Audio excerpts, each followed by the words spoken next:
Saudações filosóficas. Aqui, canal Coruja Filosófica. João Marcos Grefo Bastos, poeta, escritor e filósofo. Hoje nós vamos tratar nesse programa sobre os 5 mal entendidos sobre o mais incompreendido dos filósofos, Friedrich Wilhelm Nietzsche.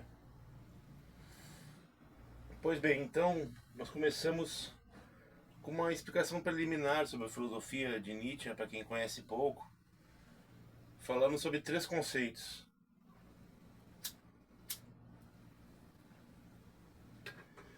O primeiro conceito é vontade de potência. Muitas pessoas, primeiro lê o que está escrito no esquema, né? Vontade de potência. Fundamento da realidade vivente, buscar potência é afirmar a própria natureza. Muitas pessoas consideram essa vontade de poder ou de potência, conforme a tradução, como uma busca pelo poder enquanto dominação, ou busca de dominar o outro. Só me parece que não leram. Elas não leram, ao menos o mesmo que eu li, elas não leram. Não leram a mesma coisa. Não é o poder de mando, é o poder fazer. O que vontade de potência é potência no sentido de poder realizar, fazer, agir. Uma coisa que não tem nada a ver com uma vontade de poder, com uma vontade de dominar aos outros, né? O segundo conceito é o de supra-homem,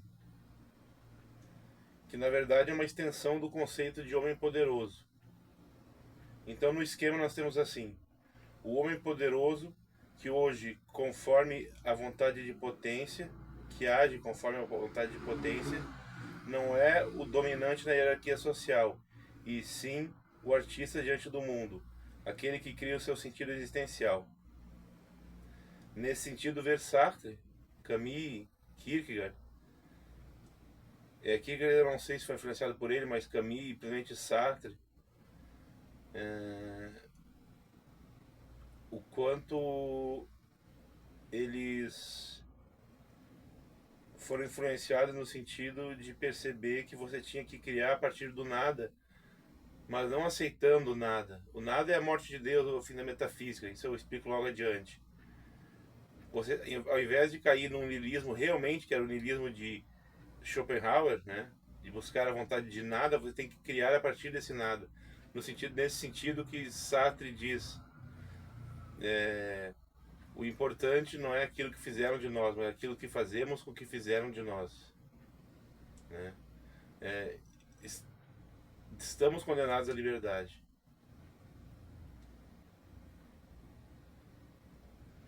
Bom, então como eu estava dizendo, o supra-homem ele tem toda a relação com a morte de Deus. A morte de Deus não é apenas uma questão de antirreligião, ele era antirreligioso, mas é o fim da metafísica, o fim da perspectiva metafísica dentro da filosofia, o fim daquela filosofia que buscava a essência das coisas, a natureza última de todo ser, de tudo que existe. Então é isso que ele diz que acabou. De fato, em parte acabou. Sobraram alguns que ainda tem alguma coisa, por exemplo, Cassirer, Bergson, hum, Spengler, talvez, né? Agora, o pessoal que ficou mais conhecido no século XX, né? O Foucault, Deleuze, Adorno, né? Esses realmente não acreditavam mais em alguma metafísica, né? Na verdade, o século XX foi um trabalho de 100 anos contra a metafísica.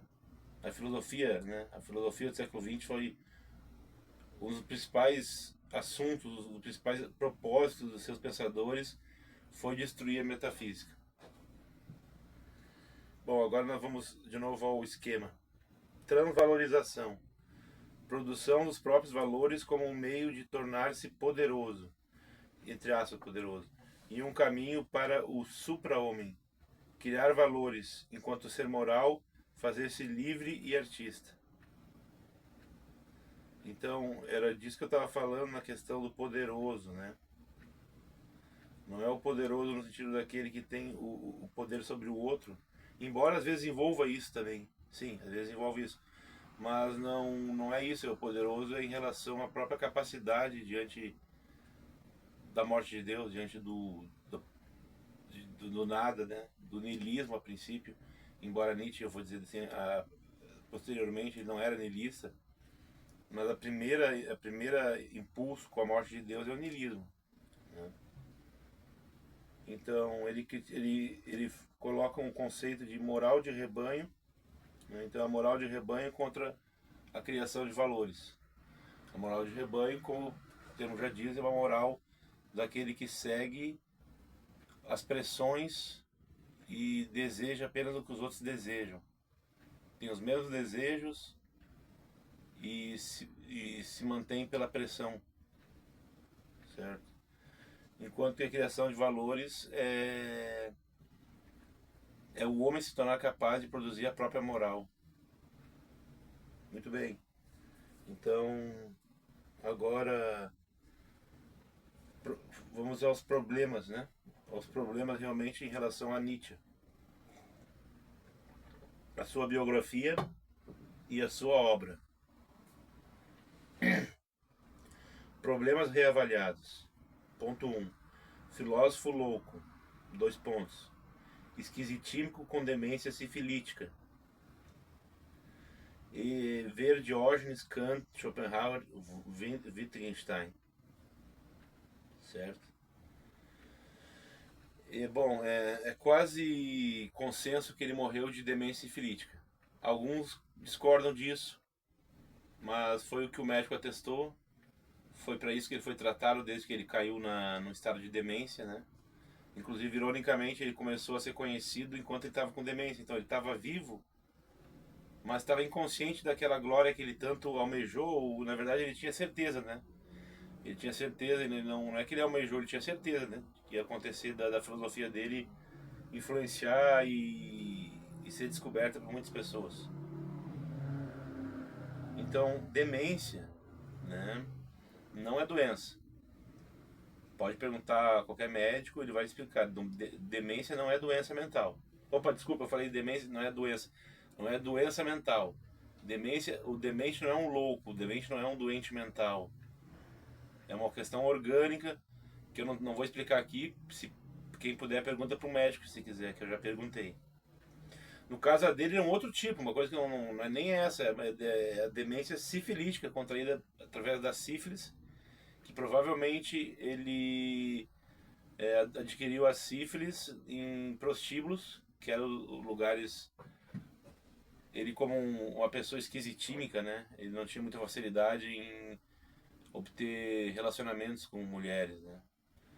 Esquisitímico é o Carlos Drummond de Andrade, nosso poeta, se definiu assim, né? Esquisitímico é uma pessoa que tem um caráter meio esquizoide, mas dentro de uma normalidade, né? Ele não é uma doença. Esse isolamento, esses sofrimentos que se relata que ele passou, a própria personalidade dele, né? Eu considero esquisitímica. Que as pessoas também estranham, né? Mas que não chega a ser uma doença mental. Agora o segundo ponto. Ligação ao nazismo. Forjada por sua irmã após sua morte ou inconsciência, o seu cunhado era presidente do partido antissemita, mas ele admirava a beleza das mulheres judias, era contra o nacionalismo chauvinista e o pan-germanismo, contra a demagogia e definitivamente contra o antissemitismo. O conceito de vontade de potência foi impropriamente absorvido quando buscava a liberdade e não a submissão dos indivíduos. Daí eu faço notar a questão de Darwin, né? Por exemplo, a filosofia de Nietzsche foi absorvida de maneira totalmente equivocada, né? As pessoas não entendiam do que eles estavam falando, eles distorciam. Enquanto que o darwinismo, né,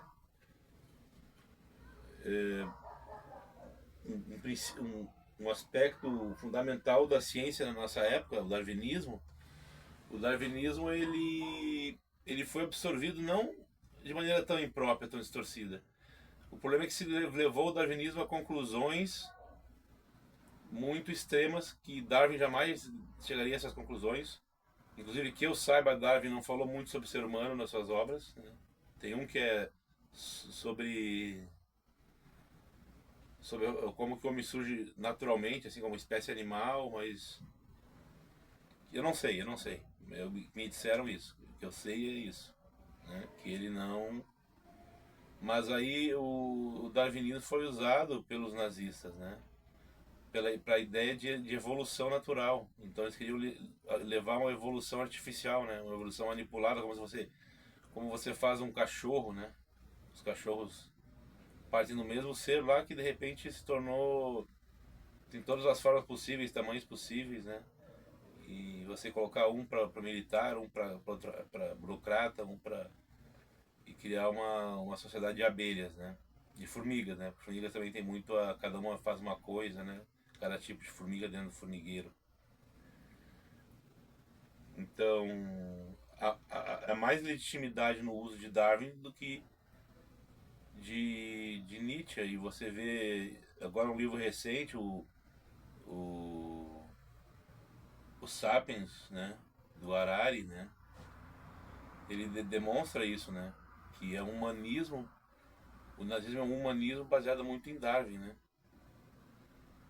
Na ideia de que a humanidade, se ela deixar seus genes, sua raça, suas formas serem degradadas, ela vai degradar. E se ela fizer um melhoramento dessas formas, elas vão melhorar. Então, com isso, eu coloco que Nietzsche foi usado de maneira. Não foi a filosofia dele que foi usada, né? Foi uma representação da filosofia dele. A filosofia dele não foi entendida pelos nazistas. Ou foi entendida e se tentou usar de uma outra maneira, né? Ele falou sobre vários aspectos que são muito caros ao nazismo. Ele falou contra esses aspectos, né? Então, agora é o próximo ponto. Moral do forte, do dominador. Agora nós entramos em questões teóricas, né? Não é só biográfica. O poderoso é o artista diante do mundo. Morfologia histórica alegórica. Existe uma morfologia que ele coloca entre os povos dominantes e os povos dominados. Coisa muito parecida com o que Hegel fazia entre a moral do homem e do escravo, do senhor e do escravo. Então ele coloca entre a moral que produz um povo dominante e a moral que produz um povo dominado. Agora, até onde isso é factível, é algo que ele crê que aconteceu de fato daquela maneira, entendeu? Para mim parece mais uma alegoria, algo que se coloca como símbolo, né? Ele não era um antropólogo, né? Ou um filósofo antropológico, nem queria fazer isso, ele só estava realmente querendo buscar um conceito ali de criação de valores, de vontade de potência contra o niilismo. Nesse sentido, o povo dominante ele gera por ser dominante, por estar recebendo aquela vantagem, ele desenvolve uma moral, moral que tem uma pulsão de vida, enquanto que o povo dominado desenvolve uma moral de pulsão de morte, né? Ele coloca esse povo dominado, um dos principais seria o povo semita, né? O povo hebreu, judeu, né? Principalmente, né? E a questão ainda é que eu coloco assim uma pergunta para Nietzsche, né? Para Nietzsche. Eu coloco essa pergunta para ele. Como os dominados podem ter vencido? Porque se eles vencem, eles já não são mais dominados, eles são dominantes. Mas a moral dos dominados, que é o cristianismo, que é a moral da autonegação, ela venceu. E como que ela venceu? Se a moral do dominado ela é uma moral que não pode se sobrepor a moral, por questões lógicas, a moral do dominante. A moral do dominante é uma moral que leva ao crescimento, ao desenvolvimento. E a moral do dominado é uma moral de vingança, né? Uma moral pequena. Se é assim, ela não poderia ser hoje a moral que venceu. Nas 3 principais religiões do mundo, né? 13, 4, 5 e todas. Nas doutrinas políticas. E nos valores de apego à vida, né? De respeito à vida. Que hoje prevalecem. Agora, por último, a questão do niilismo, uma ironia, né? Quando ele fala, vamos primeiro ao esquema aqui. Quando afirma-se niilista, diz que é decadente, pois niilismo é pulsão de morte, é uma condição doentia. Na realidade, ele é antiniilista, pois o niilismo é o contrário da vontade de potência. Quando proclama-se antiniilista, então expõe serissimamente sua filosofia de amor à vida, exaltando o belo e saudável, forte e vital, patético e natural. Patético vem de paixão, né? Então, quem quiser, coloque assim toda a obra de Nietzsche. Eu não sei muito bem como fazer isso no computador. Eu pedi para uma pessoa fazer. Coloque toda a obra e selecione todas as partes que está escrito niilismo. Toda vez que ele fala que ele é niilista, ele está dizendo eu sou decadente, ou seja, ele está sendo irônico. Eu sou um decadente, eu sou um doente, eu sou niilista. Ele não está afirmando que ele é niilista, ele não está dizendo que o niilismo é bom. Ele não é niilista. Quando ele fala no niilismo no sentido de combater o niilismo, né? Porque combater o cristianismo é combater o niilismo, né? Quando ele fala de combater outros niilismos, quando ele critica Schopenhauer, que foi o mestre dele lá atrás, mas que depois se contrapôs a ele, né? A vontade de nada se contrapôs à vontade de potência, né? Da contraposição à vontade de nada vem a vontade de potência, né? Essa relação de muita dependência que Nietzsche tem do Schopenhauer, né? Que às vezes não é muito bem colocada. Então seria isso.